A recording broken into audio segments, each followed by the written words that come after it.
Hi hello welcome back. ഇന്നത്തെ recipe നേന്ത്രപ്പഴം വെച്ചിട്ട് നമുക്ക് ആവിയിൽ വേവിച്ചെടുക്കാൻ പറ്റുന്ന നല്ല ഹെൽത്തി ആയിട്ടുള്ള ഒരു ഈസി പലഹാരത്തിൻ്റെ റെസിപ്പിയാണ്. നല്ല ടേസ്റ്റി ആയിട്ടുള്ള ഈ ഒരു പലഹാരം എങ്ങനെ റെഡിയാക്കി എടുക്കുന്നത് നോക്കാം. അപ്പോൾ അതിന് വേണ്ടിയിട്ട് ഞാനിവിടെ 2 ചെറിയ നേന്ത്രപ്പഴം എടുത്തിട്ട് ഇതുപോലൊന്ന് കട്ട് ചെയ്തെടുത്തിട്ടുണ്ട്. ഇത് നല്ല പഴുത്തിട്ടുള്ള പഴമാണ്. പിന്നെ ഇതിലേക്ക് 2 ചെറിയ അച്ചു ശർക്കരയും കൂടി ഇതുപോലെ ഒന്ന് പൊടിച്ചെടുത്തിട്ടുണ്ട്. ഇതൊന്ന് ഉരുക്കിയെടുക്കണം. അപ്പോൾ ഞാനിവിടെ വെള്ള ശർക്കരയാണ് എടുത്തിട്ടുള്ളത്. നിങ്ങൾ നല്ല കറുപ്പ് ശർക്കര തന്നെ എടുക്കാനായിട്ട് ശ്രദ്ധിക്കുക. ഇനി ഇത് ഒന്ന് ഉരുക്കിയെടുത്തിട്ട് പാനിയാക്കി എടുക്കണം. എന്നിട്ട് നമുക്കൊന്ന് മാറ്റി വെക്കാം. ആ സമയം നമുക്ക് ഒരു പാൻ എടുത്തിട്ട് അതിലേക്ക് പഴം വേവിക്കാൻ ആവശ്യമായിട്ടുള്ള 2 ടേബിൾ സ്പൂൺ നെയ്യ് ഒഴിച്ച് കൊടുക്കുന്നുണ്ട്. എന്നിട്ട് അതിലേക്ക് നേരത്തെ അരിഞ്ഞു വെച്ചിട്ടുള്ള പഴം ചേർത്ത് കൊടുക്കുന്നുണ്ട്. ഇനി ഇതൊന്ന് വാട്ടിയെടുക്കുക.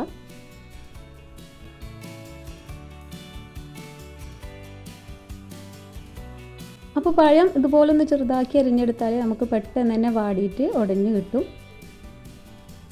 ഇനി ആവശ്യമാണെന്നുണ്ടെങ്കിൽ കുറച്ചും കൂടി നെയ്യ് ഒഴിച്ച് കൊടുക്കുക. എന്നിട്ട് ഇത് നല്ല രീതിയിലൊന്ന് വാട്ടിയിട്ട് നമുക്ക് നല്ല രീതിയിലൊന്ന് ഉടഞ്ഞു കിട്ടണം. അതുവരെ നമുക്കിതൊന്ന് വേവിച്ചെടുക്കാം. ഇനി ഇതിലേക്ക് 2 പിടി തേങ്ങയും കൂടി ചേർത്ത് കൊടുക്കുന്നുണ്ട്. ഇനി ഞാനിവിടെ 1 ടേബിൾ സ്പൂൺ പഞ്ചസാരയും കൂടി ചേർത്ത് കൊടുക്കുന്നുണ്ട്. ഇതും കൂടി ചേർത്തിട്ട് നല്ല രീതിയിലൊന്ന് ഉടച്ചിട്ട് ഇതൊന്ന് വാട്ടിയെടുക്കണം. ഈ പഴം വാട്ടുന്നതോടൊപ്പം തന്നെ നമുക്കിതുപോലെ ഒന്ന് തവി വെച്ചിട്ട് നല്ല രീതിയിലൊന്ന് ഉടച്ചു കൊടുക്കാം.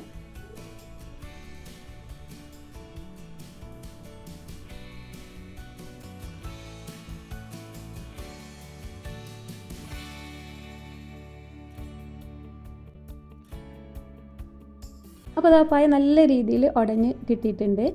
ഈ ഒരു പരുവാകുമ്പോൾ നമുക്കിതിലേക്ക് നേരത്തെ ഉരുക്കി വെച്ചിട്ടുള്ള ശർക്കരപ്പാനി ചേർത്ത് കൊടുക്കാം. എന്നിട്ട് ഈ ശർക്കരപ്പാനിയിലേക്ക് ഇതൊന്ന് ഉടച്ചിട്ട് ഇന്ന് കൂട്ടി യോജിപ്പിച്ച് കൊടുക്കുക.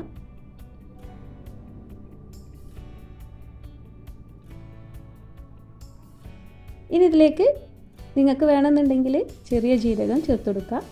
ഒരു 1/4 ടീസ്പൂൺ മാത്രം മതി. പിന്നെ ഇതിലേക്ക് ഏലക്കാപ്പൊടിയും കൂടി ഒരു 1/4 ടീസ്പൂണോളം ചേർത്ത് കൊടുക്കുന്നുണ്ട്.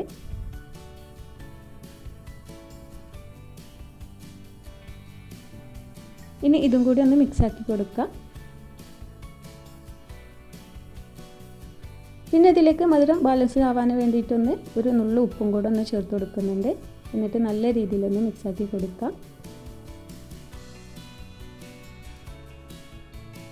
ഇനി ഒരു 2 മിനിറ്റ് കഴിഞ്ഞിട്ട് നമുക്കിതിലേക്ക് ഒരു 1/4 കപ്പ് അരിപ്പൊടിയും കൂടി ചേർത്ത് കൊടുക്കുന്നുണ്ട്. ഇതും കൂടി നല്ല രീതിയിലൊന്ന് മിക്സാക്കി കൊടുക്കാം. 1/4 കപ്പ് മാത്രം അരിപ്പൊടി ചേർത്ത് കൊടുത്താൽ മതി. അധികമായിട്ട് അരിപ്പൊടി ചേർത്ത് കൊടുക്കാൻ നിൽക്കരുത്. ഇതിൽ പഴത്തിൻ്റെ ടേസ്റ്റാണ് മുന്നിട്ട് നിൽക്കേണ്ടത്. അപ്പോൾ അതിനനുസരിച്ച് നിങ്ങൾ അരിപ്പൊടി ചേർത്ത് കൊടുക്കുക. ഇനി ഈ അരിപ്പൊടി ഒന്ന് ഇതിൽ ചേർത്ത് വെന്ത് വരുമ്പോൾ ഇത് നല്ല ടൈറ്റായിട്ട് കിട്ടും. അതുവരെ നമുക്കിതൊന്ന് ഇളക്കി കൊടുക്കാം. അപ്പോൾ ഇതാ അരിപ്പൊടിയൊക്കെ വെന്ത് നല്ല രീതിയിൽ വന്നിട്ടുണ്ട്. ഇതുപോലെ പാത്രത്തിൽ നിന്ന് വിട്ട് കിട്ടുന്നത് വരെ ഒന്ന് ഇളക്കി മിക്സാക്കിയിട്ട് വേവിച്ചെടുക്കുക.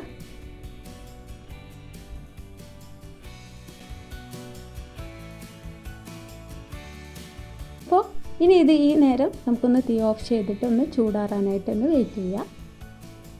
ചൂടാറിയതിന് ശേഷം ഇതുപോലെ ഒരു ഇല വാട്ടിയെടുത്തിട്ടുണ്ട്. ഇനി ഇതിലേക്ക് ആവശ്യത്തിന് ഇതൊന്ന് ചേർത്ത് കൊടുത്തിട്ട് നമുക്കിതൊന്ന് ഷേപ്പാക്കി മടക്കിയെടുക്കാം. ഞാൻ ഈ ഒരു ഷേപ്പിലാണ് ആക്കിയെടുത്തിട്ടുള്ളത്.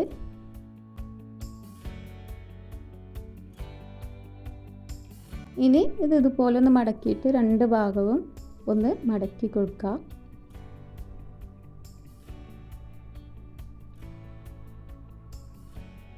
അപ്പോൾ ഇത് ഇലയുടെയൊക്കെ ചെയ്യണ പോലെ അങ്ങനെ ആക്കിയെടുത്താലും മതി. ഞാനിപ്പോൾ ഇതേ രീതിയിലാണ് ചെയ്തെടുക്കുന്നത്. ഇനി നമുക്കിതൊന്ന് ആവി കയറ്റി നമുക്കൊന്ന് വേവിച്ചെടുക്കാം. അതിന് വേണ്ടിയിട്ട് ഞാനൊരു പാത്രത്തിൽ വെള്ളം വെച്ചിട്ട് ഇതുപോലൊരു പാത്രത്തിലേക്ക് ഇട്ടിട്ട് ആവി കയറ്റി വേവിച്ചെടുക്കുന്നുണ്ട്.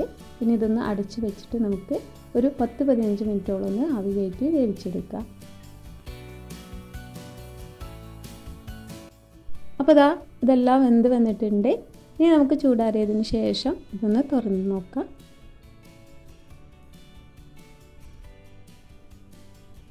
അപ്പോൾ അപ്പോൾ നല്ല ടേസ്റ്റി ആയിട്ടുള്ള നേന്ത്രപ്പഴം വെച്ചിട്ട് നല്ല ടേസ്റ്റി ആയിട്ടുള്ള ഹെൽത്തി ആയിട്ടുള്ള ഒരു സ്നാക്സ് ഇവിടെ റെഡി ആയിട്ടുണ്ട്. അപ്പോൾ നേരത്തെ പറഞ്ഞ പോലെ തന്നെ വെള്ള ശർക്കരയ്ക്ക് പകരം കറുപ്പ് ശർക്കര എടുക്കുകയാണെന്നുണ്ടെങ്കിൽ കുറച്ചുകൂടി കളറും കാണാൻ ഭംഗിയുണ്ടാവും. അപ്പോൾ അതൊക്കെ നിങ്ങളുടെ ഇഷ്ടത്തിനനുസരിച്ച് എടുക്കുക. അപ്പോൾ ഈ ഒരു റെസിപ്പി എല്ലാവർക്കും ഇഷ്ടപ്പെട്ടെന്ന് വിചാരിക്കുന്നു. ഇത് ഒരു തവണ നിങ്ങൾ ഇതേ രീതിയിലൊന്ന് ട്രൈ ചെയ്ത് നോക്കുക. ട്രൈ ചെയ്ത് നോക്കിയിട്ട് ഫീഡ്ബാക്ക് അറിയിക്കാനൊന്നും മറക്കരുത്. അതുപോലെ തന്നെ വീഡിയോ ഇഷ്ടപ്പെട്ടാൽ ലൈക്ക് ചെയ്യാനും ചാനൽ ഇതുവരെ സബ്സ്ക്രൈബ് ചെയ്യാത്തവരെ സബ്സ്ക്രൈബ് ചെയ്ത് സപ്പോർട്ട് ചെയ്യാനും മറക്കരുത്. അപ്പോൾ ഇന്നത്തെ വീഡിയോ ഇത്രയേ ഉള്ളൂ. പുതിയൊരു റെസിപ്പിയുമായിട്ട് വീണ്ടും കാണാം. Thank you.